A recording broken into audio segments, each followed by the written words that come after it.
Buddy, welcome. We got our Queener Lax YouTube show today with our first ever guest, Dan Groot.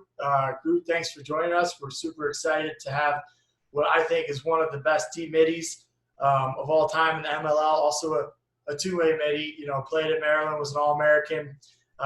Grew up in Canandaigua, New York, in the Finger Lakes, one of the premier places to ever play lacrosse. And my opinion, the best player ever from Canandaigua.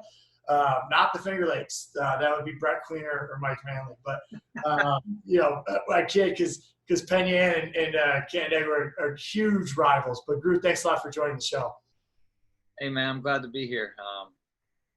Those are some quality players you're talking about there. So anytime I can be put in the same sentence as Brett and Michael, it's awesome. We go wild. You're a better D-midi than both. They're going to be mad at me for saying that, but this is the point of this show. We'll talk about all different topics on here. And just obviously, like any great D-midi, you're obviously a great offensive midi. You're a great athlete, can do anything. We'll get into your veganism and your yogas and what have you. You're very cultured. But I don't think there's anything out there for D-midis. So this is me and you have talked about this for a long time. Really excited to be able to do this today. And want to ask, we're going to try to keep this as much D-midi content as we can and delve into some really cool stuff. Maybe talk about the group check, which I think you patented. We've talked about using it as a logo like Jerry West, the one hand over the top check. Actually, I was going to tell you to get a stick, but I don't know if you brought one. I got a little stick here. Group check with the left. We'll get to that in a minute. But first, right off the bat, group, when we talk about D-midis, and you talk to coaches and you talk to anybody who knows, it's the most important position on the field, but it's also not celebrated. And it's also really not coached that well. There's not a lot of training for it. So my question to you is why? One, we all know it's important. So why isn't it valued more? And then two, how do we make it cooler? How do we make D-midi cool? It's a pretty loaded question, but a lot there. It is, like you said, it's arguably one of the most important positions, if not the most important position on the field. When you think about offenses, they are designed to attack the short stick D-midis most of the time. So when you have quality D-midis out there, it really makes it tough on the offense to really get anything going if they can't beat a one-on-one matchup. So, when you have a D-midi that can, play someone one-on-one and you don't have to worry about sliding, every time he gets dodged, then it really, can mess with the offense. As far as making it cool, I think D-midis probably just need to, talk more crap and bring more attention to themselves, kind of like Jalen Ramsey, even though I'm not really a huge fan. I mean, everyone knows who he is. And if you're going to compare, sports a little bit, that's kind of what a D-midi is. It's a cornerback who just is on the island, and that's what Jalen Ramsey does. That's what Tre'Davious White is. Those are two of the best guys in the NFL. I mean, you can throw Stephon Gilmore out there, but, that's what a D-midi is in my mind. And to make it cool, I don't know how we do that. Maybe that's why we're here today, try to make it a cool thing to be a D-midi. Yeah, this is definitely it's step in the right direction. I think, and now being on the All-American teams, but I think it should be two spots per team. And then, it's funny you bring up talking smack. I definitely think that's a big part of it. And you and I used to go to Memphis Grizzlies games together as season ticket holders, and we both fell in love with Tony Allen. And not a lot of people know Tony Allen, but he talked first team all defense every time he made the stop. So I think you're onto something there. Let's back up a minute. Let's take back to baby Groot. We're in upstate New York. We're in the Finger Lakes. We're just like being tough, playing in the mud, playing football, playing other sports. It's just preach since you're little, hitting in the cold. Who taught you how to play defense, do you think? Do you think it started with your youth football coach, youth basketball, youth lacrosse? I know your dad's a youth coach. I know you got tons of great coaches in Canandaigua. Who do you think laid the foundation? Was it the community? When you look back on that, where do you think it started? I think the foundation of that is it starts probably with my dad, like you said, he was my youth coach. You know, he was involved in a lot of sports, but I think that's where kind of the foundation started. And then playing 3 sports, whether it be football, basketball, or lacrosse, I think all 3 of them really teach you something specific about playing the D-midi position. You know, you learn footwork and angles in basketball. You learn toughness and aggressiveness in football. And then lacrosse, you kind of put it all together and you know, you play the position. And, you know, I didn't really play D-midi until I got to the pros. You know, I was kind of more of a two-way offensive focused guy in high school and once I got to Maryland. But yeah, I think go back to your question, the foundation really started, you know, in youth sports, you know, learning how, you know, to get in the good position defensively, how to move your feet instead of reach. Yeah, the foundation of that is built in playing multiple sports. And, you know, I coached college, I coached high school, I coached club, and I saw way too many kids, you know, focused on just playing lacrosse and not really focused on playing sports. And I think playing sports and specifically watching sports and listening to commentators and listening to, you know, other coaches and former coaches and just getting as much knowledge as possible and watching as much sport as possible is really how you learn and you build that IQ. And, you know, it all, you know, comes into one, which is why lacrosse is so awesome, because it's just a combination of soccer, hockey, basketball, football, and it's just all mixed into one sport. And if you watch those and you play those, you know, it really makes you a better lacrosse player. That's a great answer. And that gives me another question. Do you think, you know, obviously, because growing up in upstate, you played two-way midi, and that's why it's so easy to just all of a sudden be a 10-plus year guy in the pros, able to lock down and play D-midi. Obviously, you're complete midi. Do you think that nowadays they're starting to specialize too early in youth and playing O-midis, and that's hurting players in the long-term development? Yeah, I think that trickles down from college and pros where they see the specialization. And I think it is hurting. I think you got kids that, you know, go back to the first thing we talked about. It's not really a glorified position, the D-midi. It's, you know, you're not really scoring goals. So I think it trickles down from the top where you see a lot of specialization, and then the youth coaches, they try to follow what they see when they watch the pros and what they watch when they watch college. And, you know, it's all specialized stuff. And in my opinion, I don't, you know, I think two-way middies are the most important position in lacrosse. You know, the game's won between the lines. So, you know, to focus on a specialized, you know, you come off for defense, you come on for offense, you know, I think the game needs to get back to the two-way midi, and I think it is transitioning back that way. That's a question I wanted to ask you later, but I'm going to jump with it right now. How much did it drive you nuts during your career watching a guy come in that could only play a midi and get stuck back on defense? We were talking about a lot during the PLL. I could name names. I'm still not going that route, but there's so many guys that once they go over that 50, they just get scored on. And you're like, is this really even worth it? Did that drive you nuts when you played? It would drive me nuts, like, so many times. You know, I don't know how many times I'd be like, oh my God, you know, can you just play a little bit of defense, please? Just at least just try, like, just use some energy. And I don't know what happened to the two-way midi. I think face-off guys aren't going to like this, but I think the face-offs, you know, specialization and, you know, the motor grip and took the wings out. Well, not only that, you know, back in the day, like, your best midi was your face-off guy. True. Because you know, he'd be getting the ground balls. You know, he'd be playing both offense and defense, and that's what the guy that you would want, you know, at the face-off. And I think that's why the face-off was designed. And I think it's kind of evolved into, you know, don't get me wrong, those guys are amazing at what they do. They've gotten too good. They've almost gotten too good. They're too good. And, you know, we've talked about this a bunch about how are you going to, stop those guys from being specialized, whether it's bringing the wings in, which is kind of what the PLL did, maybe doing a drop face off, or, making those guys have to stay on the field until there's a change of possession. Like, they have to either play offense or they have to play defense. That'd be an interesting move. We could talk for 2 hours about what we want to do with that. So, right.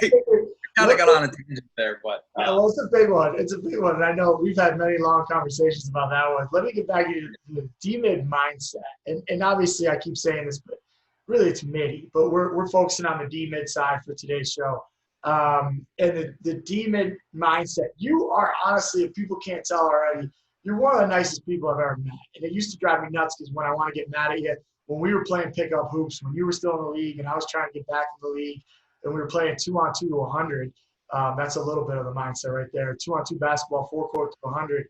And we'd get in little scraps, and people that didn't know lacrosse players thought we were out of our minds.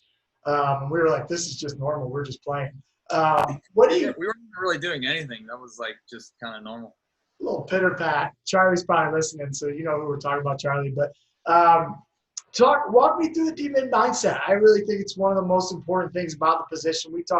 Some people I think say, oh, you just got to try. I don't think it's that easy. I think you need to be insanely athletic to play that position at the highest level. But walk me through your mindset as a DMID when you're on that half of the field. Yeah, I mean, you gotta. It's a mindset that if you don't have it, you won't be good. And I know from experience because I lost the mindset my last few years playing, and I was not very good. And I don't know what happened, but you have to go out to the field thinking you're the best player every time you're out there, that no one can beat you, that you're literally going to try and, make it painful for the other guy to dodge you, whether it's cross checks, whether it's slap checks, whether it's, smack talking, trying to get in their head.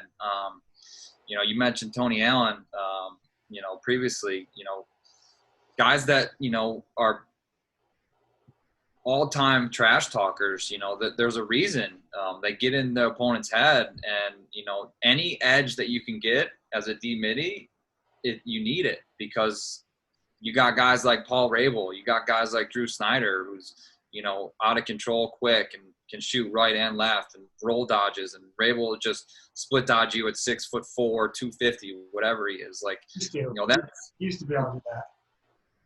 Yeah, I mean, all different types of offensive players that you have to guard against, because everyone's not the same. So you really need to have, like, I'm the best, you're not going to beat me, and if you do, I'm going to cross-check you as hard as I possibly can. I'm going to slap check you. I'm going to throw a little late check after you pass the ball just to let you know that I'm here, and then I'm going to tell you about it. And it's a mindset. Like, I can't really explain it other than you either What about your self-talk? I've heard a lot of good sports psychologists in the past couple of years, and really John Gordon talks about, feeding the positive dog. How much are you doing that when you're actually in the possession versus off the field? Are you constantly talking like, hey, Groot, like, next one I got to jam them next time? Are you in your own head talking to yourself? Or because I know, like you mentioned earlier, everyone's dodging you the whole game, right? You're the 1 or 2 short sticks, and everyone on your defense, your long poles and your coaches and your goalies, want to tell you about every time you get beat and how you could do better. So how do you stay in that mindset during the game? Yeah, I mean, there's a lot of self-talk. It's constant. It's on the field. You're talking to yourself. It's like, oh, okay, you're thinking 2-3 passes ahead. It's like, okay, this guy's going to dodge me. I'm a little tired, but let's just, buckle down here. Let's get out, get into shorts a little bit, not let him get ahead of steam. Then you come off the field. It's like, okay, good possession. Get your breath. Next time let's try and get a jam. Or next time, he's hanging his stick. Maybe we can go over the head, or maybe we can trail him a little bit and just get a trail check. Oh, this guy can't go left. I'm just going to sit on his right because he rolls back to his right every single time. Yeah. You're constantly talking to yourself, thinking about the next possession or what he did on the previous possession. And it's not really a talk with your teammates. It's a talk with yourself, because it's a specialized matchup that is going to continue to happen. So it's basically a chess match throughout the game, because a lot of the times, the same guys get in the pole most of the game. So you're getting a rotation of 2 or 3 different guys that are coming in at you. And you got to categorize that and say, okay, he did that this time. Let's see if he'll try and do it again. Or he'll go to one of his other moves that he has, which you learn from tape and, just playing against guys over and over and over again. So, but yeah, it's constant self-talk. You just brought up about 100 points I want to go over. That was outstanding.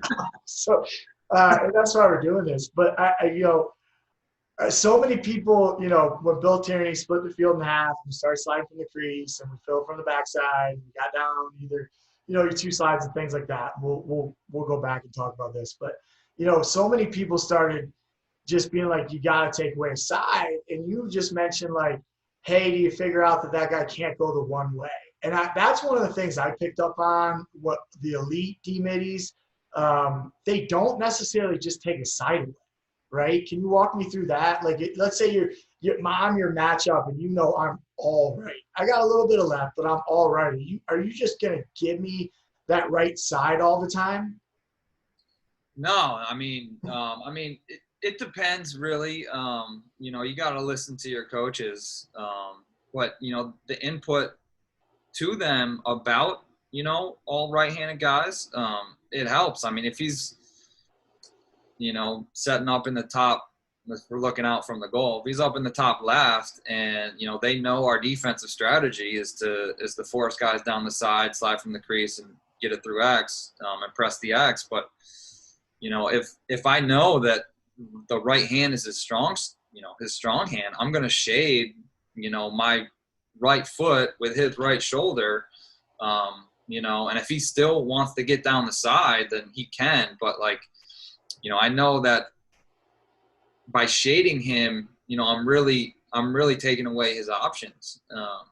He can, fight through me to get to his right, which a lot of times is what happens because guys want to go to their strong hand. And then I accomplish my goal. He's down the side. He's way out. He can't really do anything, and the ball is going to be late to X, and our X defender is going to be right there on his hands. So you can do that. By shade, Groot, by shade, just for somebody who might not realize what we're saying, what do you mean by shade?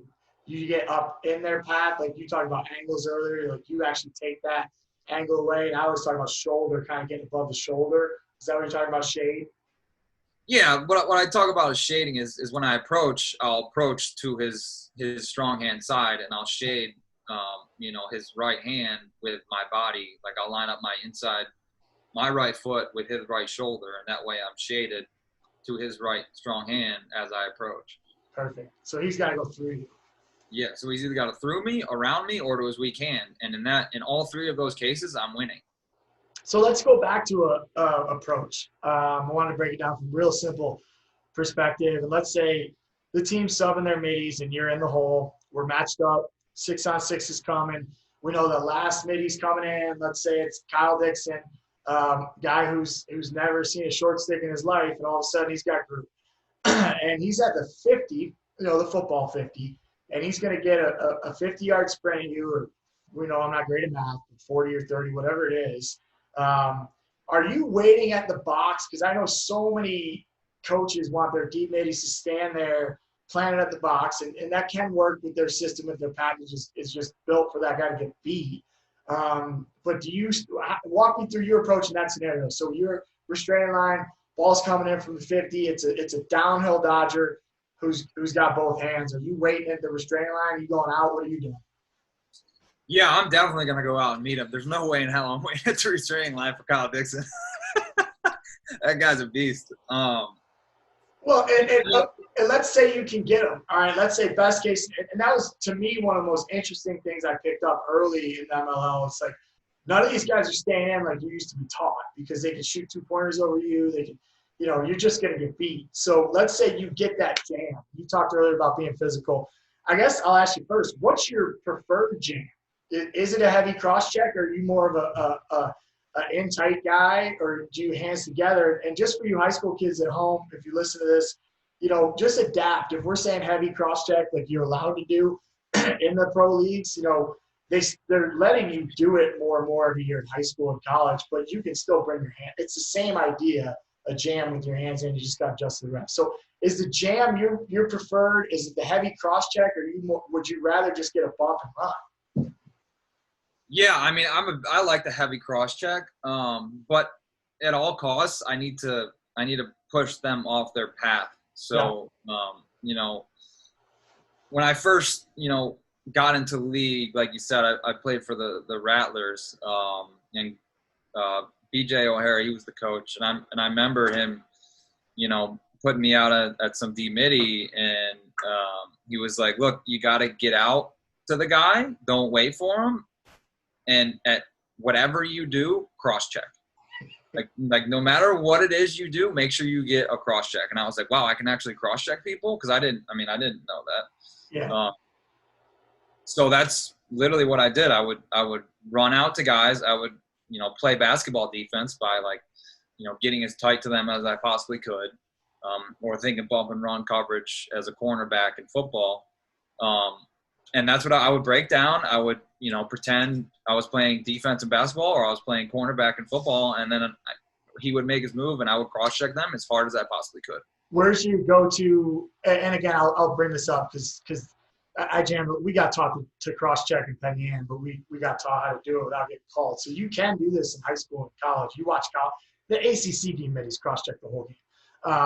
Now I don't know how much when we played, but where's your go-to? Are you going for hip or arm? I mean, I'm going for pain. Whatever I could get to. I mean, preferably it'd be their hip, yeah. But I mean, we're talking about elite offensive players. So if I can get his shoulder and push him out maybe a half a yard, like I can catch up. I can at least get into a trail check position where I know a slide's coming. And with the guys at the pro level, they play with so much whip, they have to bring their stick way back. So like if I'm half a yard behind, like I'm not beat. Like I know that their stick is coming back a half yard and I'm right there. And that's when you do the group, right? When you go over the top. Well, it first started with, a check up, noticing that. And then I started to, the over the head check is a little bit more intricate. It's something that takes a little bit of time to set up throughout the game, and you got to understand how your guy's playing. Like I don't start throwing those in the first quarter. Oh, you play a little chess out there? Yeah, that comes a little bit later. But it starts with the jam. Like if you start getting good jams on guys and you start hurting them in the first quarter, they're going to know that that's coming and they're going to brace for it. So you set up the over the head check with a hard cross check, but you don't give them the cross check. You just let go and you go over the head. That's what I call the Groot right there. You're one of the first guys I saw really landing that a lot. And again, it was like kind of like I used to be taught stay at 12 yards. I used to be taught never throw a check. And it's kind of like shooters too. Like they're doing everything every coach is saying don't do. Like all the greats are doing things that people are saying don't do. So that's fascinating that you go with the jam, the up check. Then can I call it the Groot? You like that, right? I mean, I'm not the only one that's ever thrown an over the head check, but the way you do it is a little different though. They don't. A lot of guys go through go try two-hand. It's a little bit slower. To me, you just have a quicker way of doing it than I've seen other people do. But that's just a compliment. I'm not used to complimenting you that much. But, yeah. All right, let's talk about. So I think your biggest point there was get them off their line however you can. So and that was the speed dodge. So let's say it's more of a. Well, actually, I'd like to know this too. So let's say you bump them off their line. You got to run to X. Like everybody's running to X. So what are you waiting for at that point? We're talking the guy's out of the play. He can't score. He probably can't skip past. Like, are you just done? Or is there a moment where you're like, I might get another shot at this guy? Yeah, I mean, like I said, most of the time in that case, you're either running with them or you're about a half a yard behind, and what I learned in the pros is the dodge is never over until he gets rid of the ball. That's a good point. A lot of the times the guys they'll run down the left the left side he's a righty, and you'll be a half step behind or a half yard behind, and he'll be like, oh, well, the slide just turned away, so I'm going to dodge again.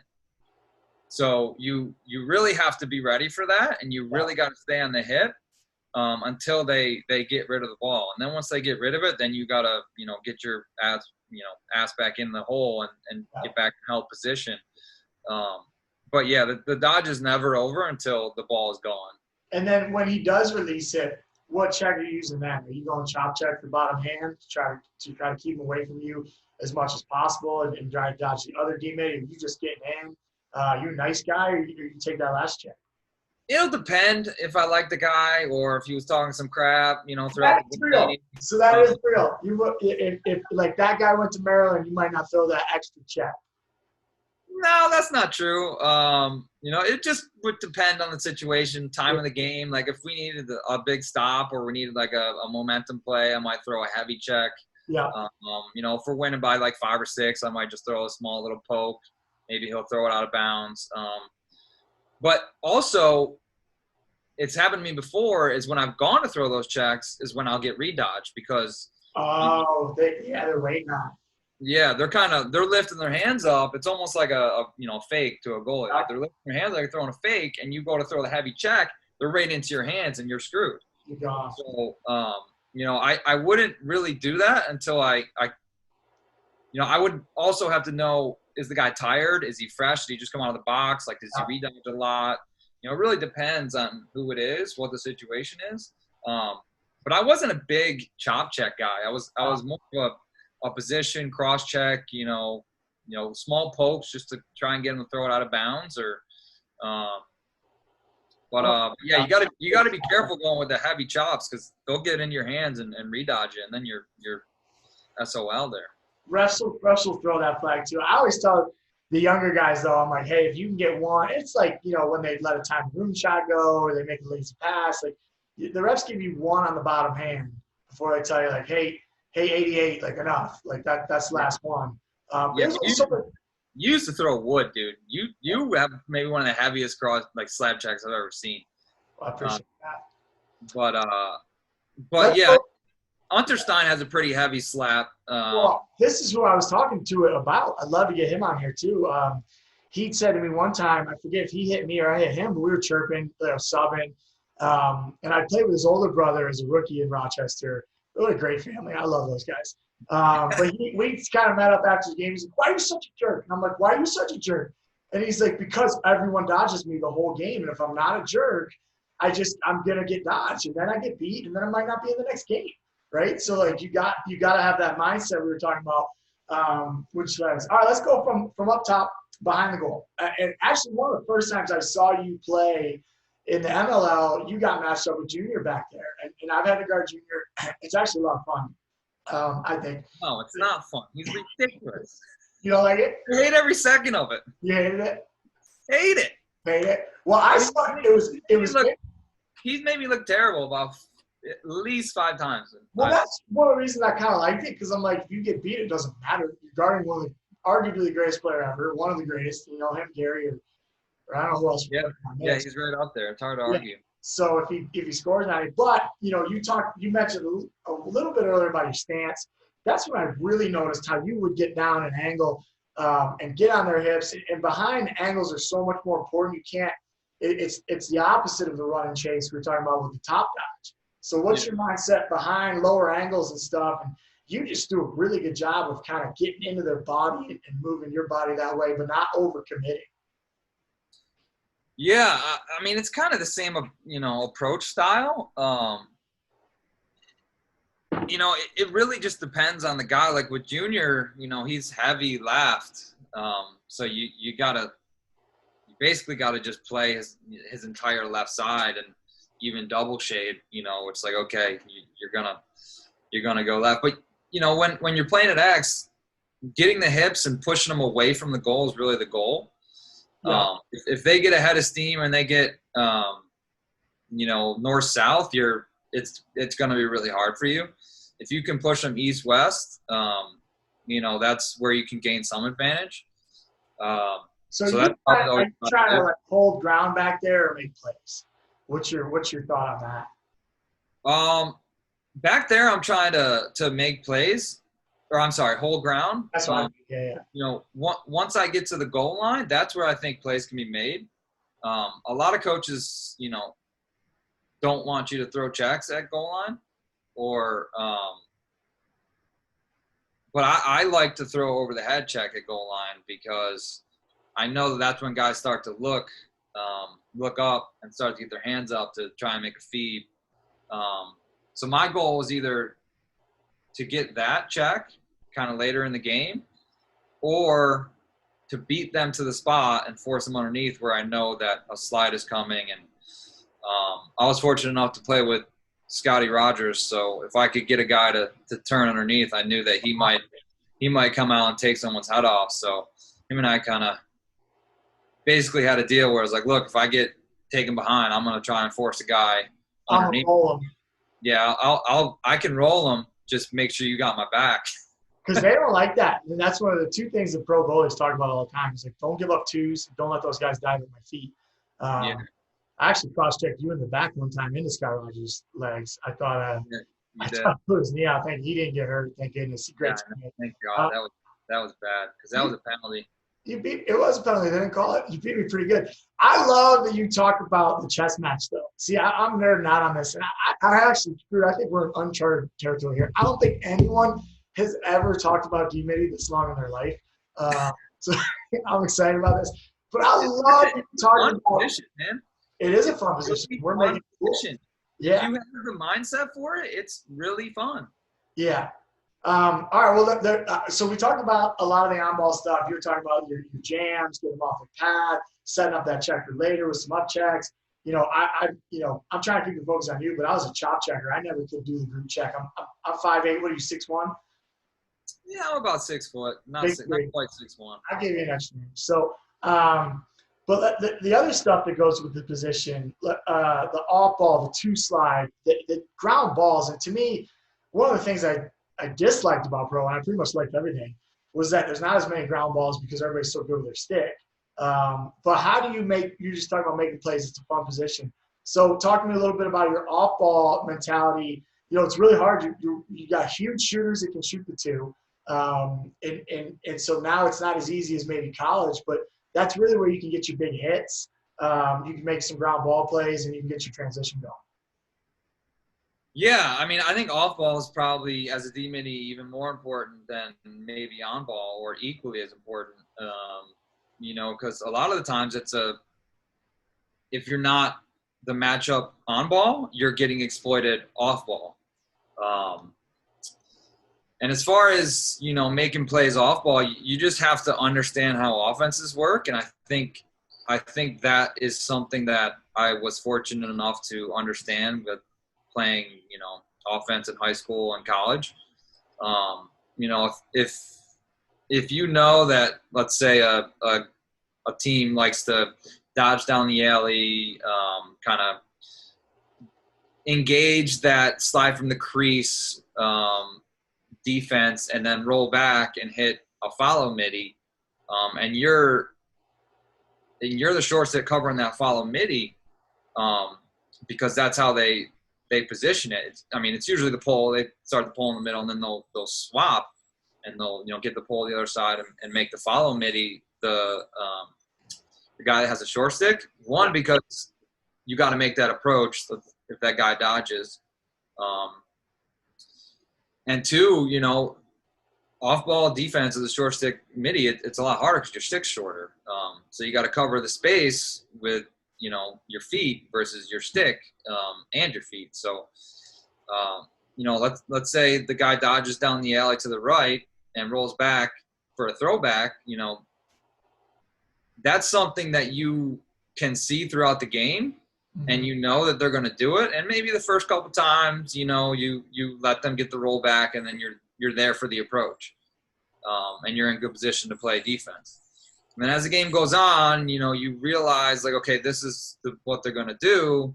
You know, maybe I'll jump this rollback pass and create a transition opportunity and intercept the pass. Yeah.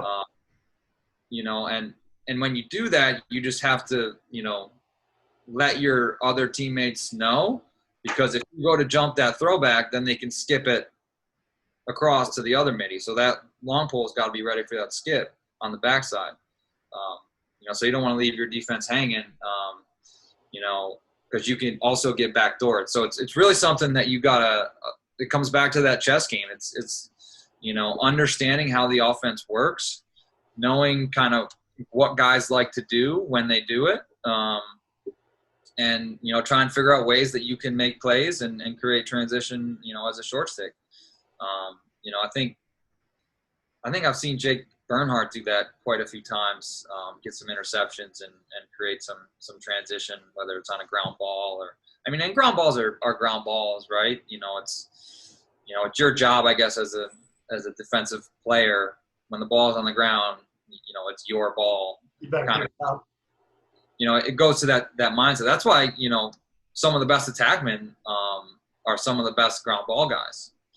Because they also have that attitude. One guy that comes to mind is Marcus Holman.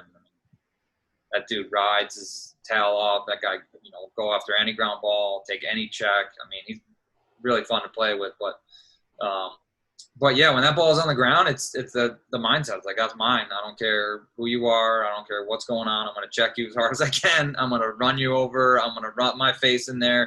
I'm going to get smashed, picking up the ball and getting it up out of their stick and creating transition. It's a great feeling, taking 3-4 checks and getting the ball and then getting it up and running it down, passing it to a long pole, pass it to Schreiber coming in out of the box, to pass it to Holman, and bam, you got a goal. It's pretty awesome. Yeah, it's pretty fun. And I was going to ask you a lot of transition questions, but I was like, all right, I'm going to keep this just to the half field DMID. Like I've mentioned 10 times, I don't think people have really discussed this topic that much. So kind of one thing that I'm interested in now, and especially with COVID canceling our seasons, it's kind of and when we played in the league, you got to practice on your own. That was new, right? Like people are like, oh, it must be fun. You just show up once a week. You're like, well, not really. Like I watched you, you got your lift regimen, you got your yoga, you got other things, but kind of, I don't think there's a lot out there for individual training for DMID. I think it's getting a little better. The cone dancing's hot right now for dodging. What did you do to get ready to go against some of these middies we've been talking about during the week? What just like lacrosse, like leave the lifting. We can talk more about lifting and yoga in a bit. What did you do lacrosse wise? Like how did you replicate what you were going to see in that game on Monday and Tuesday? I actually did a lot of imagery work. I just on an open field. Yeah. I would get on a field, and I was lucky enough because I was coaching, so I had open field to work with. But I would go out there and I would, kind of do what we talked about. I would, pretend that I'm approaching a guy coming out of the box at the 50-yard line.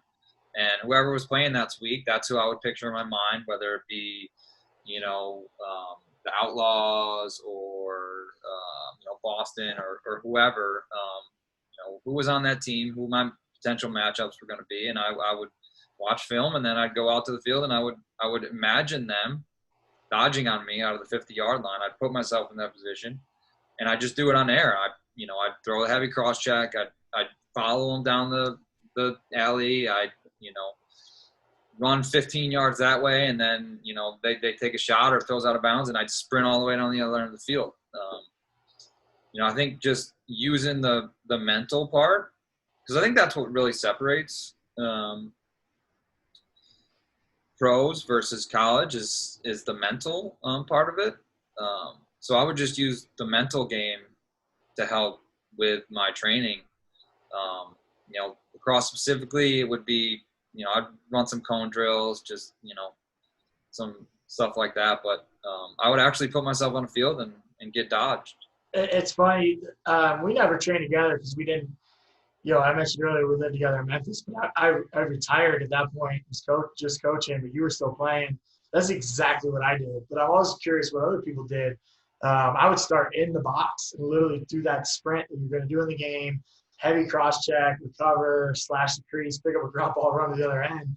I remember people seeing me do it. Like, what are you doing? Like, you see people that go out there and just stand and shoot. And you're like, that is just so rare that you're going to get that shot in the game. All right, well, let's talk the other stuff you do. I did mention yoga. I did mention that you're vegan. Are you still vegan? Yeah, but I wasn't vegan when I played. But you ate well. I ate pretty well. I mean, looking back at now, I ate like shit. I did not eat well. Yeah, you could have done better. I definitely could have done better. You wish you got to play as a vegan. Sometimes I do, but I'm not as angry. I wish I had done more yoga. Yeah. And more flexibility and more mobility. I wish I had eaten vegan back then. I mean, I think I'm in one of the best shapes of my career, probably since, or I guess my life, since I'm not playing anymore. I can't really call it a career. Don't call it a comeback. I've been trying to get you to come back for the last 2 years. How old are you? Nah. I think you can do it. I think you got 1 more year left in you. I don't know. I know. You mentioned earlier. I probably physically have that. Yeah, it's mental. I don't have it. I don't have it. It's so hard to chase those guys around. I don't have it mentally, but yeah. I mean, when I was playing, you needed. I mean, we're talking about big guys, right? Like, I think one of the reasons that I had such a successful career is because I could guard both types of offensive midfielders. I could guard the small guys like Snyder, and I could also guard the big guys like Paul. That was going to be my next question for you. Would you rather guard a big guy or a little guy? I don't want to guard either one of them, to be honest with you. I just want, the guy that's not very good, and he's just going to run and throw it to X. That's the guy I want to guard. But yeah, I mean, those guys are great. Those guys are just beautiful. You're like, you had me beat by a step, and you didn't even look. Yeah, didn't even look. Just throw it to X. Like my job's done. Those are the fun guys to guard. But you had to lift a bunch. You had to run a bunch. I couldn't prefer one or the other. I just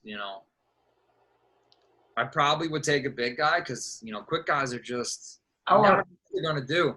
I want a big guy any day of the week. I'm in their hip as soon as it starts. I hated guarding Justin Smith and Berger. Like those guys, like we talk about cross-check. Coaches use cross-check. I'm like, I can't get it on them. I cannot catch them. There's one picture of me trying to guard Justin Smith one time where I'm literally cross-checking air, and he's like 4 feet the other way. I tried. But, all right, let's say best D-mid of all time. Who you got? Myself. You can name a couple too if you want. I mean, every D-mid has to think they're the best one of all time, right? I mean, that's part of the mindset. Thinking about guys that I've played with and guys that I've watched.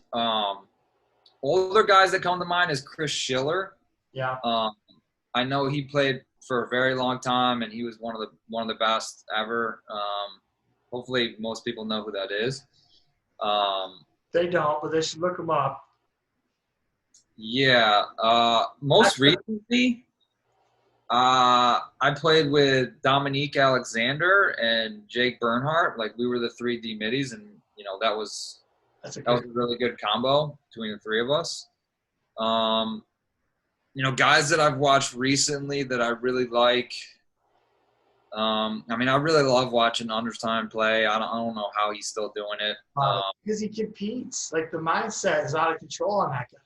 Yeah. Yeah. I mean, yeah. And he's really good, right? I mean, there's obviously, like I said earlier, he's freakishly athletic. Wasn't he an attackman in college? To be honest, I don't know. I'm 95% sure he played attack in college. I know he played offense, like most every D-mid. And I tried to recruit Dominique out of high school. He was a heck of a O-man in high school. What about Donnie Moss, man? You forgot Donnie Moss. I did forget Donnie. Donnie's just another one of those guys. He's just been doing it for a long time that no one really knows about. And I guess that's what makes a good D-midi. If no one really knows who you are, and you're still playing, you're doing your job. I like the Haas kid. He was good. He's really good. Yeah. Who else? I'm trying to think. I mean, obviously Jake Bernhardt, world team, won a gold medal. I mean, kid's a stud. The PLL guys were fun to watch this summer, but I mean, they're all real good because there was nobody that I was like, if you go at that guy, you're gonna score. And yeah, no, I mean to play at that level, anyone that's playing at that level, I mean, you're legit. You're the best you can be at that position. So, all those guys are good. Okay, a lot of guys. Let me ask you this: a lot of guys come into the league.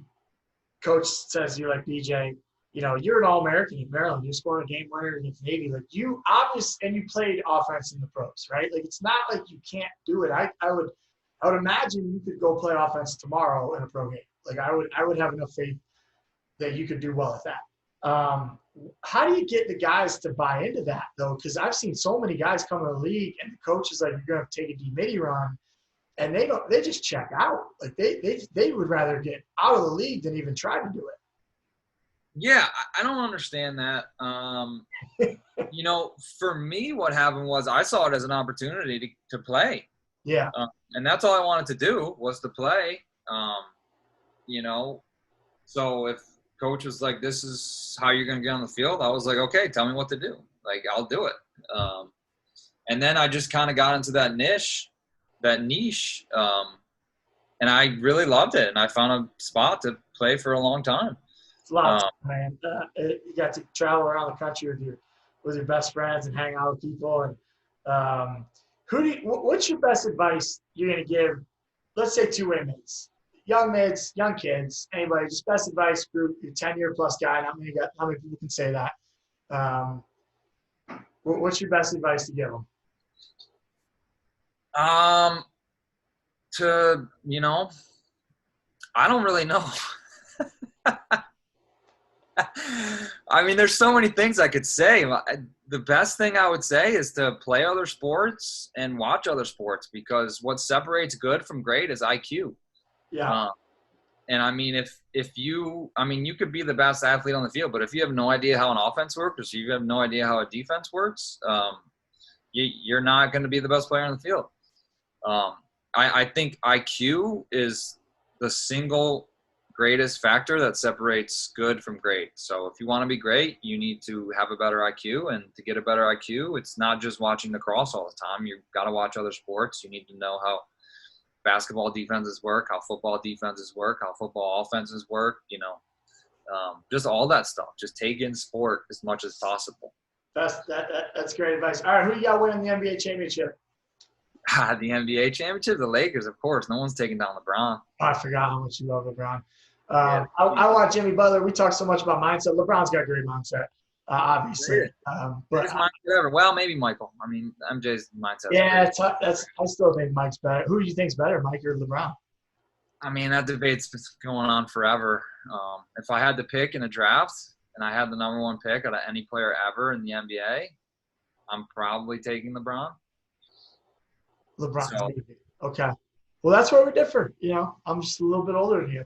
I do love Jimmy Buckets, though. He's the man. Well, dude, I really appreciate you doing this. This is a lot of fun. And say hi to the family for me. No doubt, buddy.